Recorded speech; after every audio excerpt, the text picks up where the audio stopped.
सद्गुरुदेव भगवान की जय हो। श्री सीताराम सरकार की जय। श्रीमद् भगवद गीता 7वां अध्याय। ओम श्री परमात्मे नमः।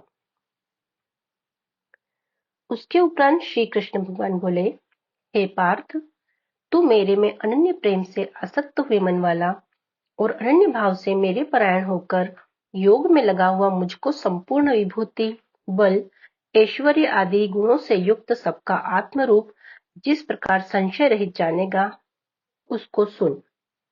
मैं तेरे लिए इस रहस्य सहित तत्व ज्ञान को संपूर्णता से कहूंगा कि जिसको जानकर संसार में फिर और कुछ भी जानने योग्य शेष नहीं रहता है। हजारों मनुष्यों में कोई ही मनुष्य मेरी प्राप्ति के लिए यत्न करता है और उन यत्न करने वाले योगियों में भी कोई ही पुरुष मेरे परायण हुआ मेरे को तत्व से जानता है, अर्थात यथार्थ मर्म से जानता है। हे अर्जुन, पृथ्वी, जल, अग्नि, वायु और आकाश तथा मन, बुद्धि और अहंकार भी ऐसे यह 8 प्रकार से विभक्त हुई मेरी प्रकृति है। यह 8 प्रकार के भेदों वाली तो अपरा है, अर्थात मेरी जड़ प्रकृति है। और हे महाबाहो, इससे दूसरी को मेरी जीव रूपा परा अर्थात चेतन प्रकृति जान कि जिससे यह संपूर्ण जगत धारण किया जाता है। हे अर्जुन, तो ऐसा समझ कि संपूर्ण भूत इन दोनों प्रकृतियों से ही उत्पत्ति वाले हैं और मैं संपूर्ण जगत का उत्पत्ति तथा प्रलय रूप हूँ, अर्थात संपूर्ण जगत का मूल कारण हूँ। इसलिए हे धनंजय, मेरे से सिवा किंचन मात्र भी दूसरी वस्तु नहीं है।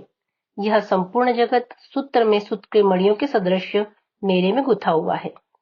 हे अर्जुन, जल में मैं रस हूँ तथा चंद्रमा और सूर्य में प्रकाश हूँ और संपूर्ण वेदों में ओंकार हूँ तथा आकाश में शब्द और पुरुषों में पुरुषत्व हूँ। पृथ्वी में पवित्र गंध और अग्नि में तेज हूँ और संपूर्ण भूतों में उनका जीवन हूँ, अर्थात जिससे वे जीते हैं वह मैं हूँ और तपस्वियों में तप हूँ। हे अर्जुन, तू संपूर्ण भूतों का सनातन कारण मेरे को ही जान। मैं बुद्धिमानों की बुद्धि और तेजस्वियों का तेज हूँ। हे भरत श्रेष्ठ, मैं बलवानों का आसक्ति और कामनाओं से रहित बल अर्थात सामर्थ्य हूँ और सब भूतों में धर्म के अनुकूल अर्थात शास्त्र के अनुकूल काम हूँ। और भी जो सत्वगुण से उत्पन्न होने वाले भाव हैं और जो रजोगुण से तथा तमोगुण से होने वाले भाव हैं, उन सबको तुम मेरे से ही होने वाले हैं ऐसे जान, परंतु वास्तव में उनमें मैं और वे मेरे में नहीं है। गुणों के कार्य रूप सात्विक, राजस और तामस, इन तीनों प्रकारों के भावों से अर्थात राग द्वेष आदि विकारों से और संपूर्ण विषयों से यह सब संसार मोहित हो रहा है। इसलिए इन तीनों गुणों से परे मुझ अविनाशी को तत्व से नहीं जानता, क्योंकि यह अलौकिक अर्थात अति अद्भुत त्रिगुणमयी माया मेरी योग माया बड़ी दुस्तर है। परंतु जो पुरुष मेरे को ही निरंतर भजते हैं वे इस माया को उल्लंघन कर जाते हैं, अर्थात संसार से तर जाते हैं। ऐसा सुगम उपाय होने पर भी माया द्वारा हरे हुए ज्ञान वाले और आसुरी स्वभाव को धारण किए हुए तथा मनुष्यों में नीच और दूषित कर्म करने वाले मूढ़ लोग तो मेरे को नहीं भजते हैं। हे भरतवंशियों में श्रेष्ठ अर्जुन, उत्तम कर्म वाले अर्थार्थी, आर्त, जिज्ञासु और ज्ञानी अर्थात निष्कामी, ऐसे 4 प्रकार के भक्तजन मेरे को भजते हैं। उनमें भी नित्य मेरे में एक ही भाव से स्थित हुआ अनन्य प्रेम भक्ति वाला ज्ञानी भक्त अति उत्तम है, क्योंकि मेरे को तत्व से जानने वाले ज्ञानी को मैं अत्यंत प्रिय हूँ और वह ज्ञानी मेरे को अत्यंत प्रिय है। यद्यपि ये सभी उदार हैं, अर्थात श्रद्धा सहित मेरे भजन के लिए समय लगाने वाले होने से उत्तम है, परंतु ज्ञानी तो साक्षात मेरा स्वरूप ही है, ऐसा मेरा मत है। क्योंकि वह स्थिर बुद्धि ज्ञानी भक्त अति उत्तम गति स्वरूप मेरे में ही अच्छी प्रकार स्थित है। जो बहुत जन्मों के अंत के जन्म में तत्व ज्ञान को प्राप्त हुआ ज्ञानी सब कुछ वासुदेव ही है, अर्थात वासुदेव के सिवा अन्य कुछ है ही नहीं, इस प्रकार मेरे को भजता है, वह आत्मा अति दुर्लभ है।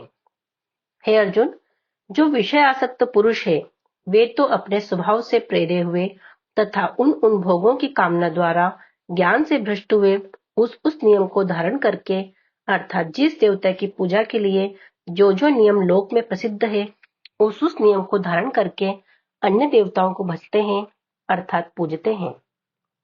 जो सकामी भक्त जिस देवता के स्वरूप को श्रद्धा से पूजना चाहता है, उस भक्त की मैं उसी देवता के प्रति श्रद्धा को स्थिर करता हूँ। वह पुरुष उस श्रद्धा से युक्त हुआ उस देवता के पूजन की चेष्टा करता है और उस देवता से मेरे द्वारा ही विधान किए हुए उन इच्छित भोगों को निसंदेह प्राप्त होता है। परंतु उन अल्प बुद्धि वालों का वह फल नाशवान है तथा वे देवताओं को पूजने वाले देवताओं को प्राप्त होते हैं और मेरे भक्त चाहे जैसे ही भजे, शेष में वे मेरे को ही प्राप्त होते हैं। ऐसा होने पर भी सब मनुष्य मेरा भजन नहीं करते। इसका कारण यह है कि बुद्धिमान पुरुष मेरे अनुत्तम अर्थात जिससे उत्तम और कुछ भी नहीं, ऐसे अविनाशी परम भाव को अर्थात अजन्मा अविनाशी हुआ भी अपनी माया से प्रकट होता हूँ, ऐसे प्रभाव को तत्व से न जानते हुए मन इंद्रियों से परे मुझ सच्चिदानंद घन परमात्मा को मनुष्य की भांति जन्म कर व्यक्ति भाव को प्राप्त हुआ मानते हैं। अपनी योग माया से छिपा हुआ मैं सबके प्रत्यक्ष नहीं होता हूँ, इसलिए यह अज्ञानी मनुष्य मुझ जन्म रहित अविनाशी परमात्मा को तत्व से नहीं जानता है, अर्थात मेरे को जन्मने मरने वाला समझता है। हे अर्जुन, पूर्व में व्यतीत हुए और वर्तमान में स्थित तथा आगे होने वाले सब भूतों को मैं जानता हूँ, परंतु मेरे को कोई भी श्रद्धा भक्ति रहित पुरुष नहीं जानता। क्योंकि हे भरतवंशी अर्जुन, संसार में इच्छा और द्वेष से उत्पन्न हुए सुख दुख आदि द्वंद्व रूप मोह से संपूर्ण प्राणी अति अज्ञानता को प्राप्त हो रहे हैं, परंतु निष्काम भाव से श्रेष्ठ कर्मों का आचरण करने वाले जिन पुरुषों का पाप नष्ट हो गया है, वे राग द्वेष आदि द्वंद्व रूप से मोह से मुक्त हुए और दृढ़ निश्चय वाले पुरुष मेरे को सब प्रकार से भजते हैं।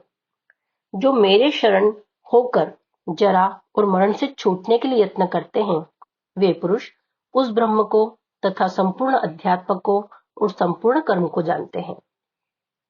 जो पुरुष अधिभूत और अधिदेव के सहित तथा अधियज्ञ के सहित सबका आत्मरूप मेरे को जानते हैं, अर्थात जैसे भाप, बादल, धूम, पानी और बर्फ यह सभी जल स्वरूप है, वैसे ही अधिभूत, अधिदेव और अधियज्ञ आदि सब कुछ वासुदेव स्वरूप है।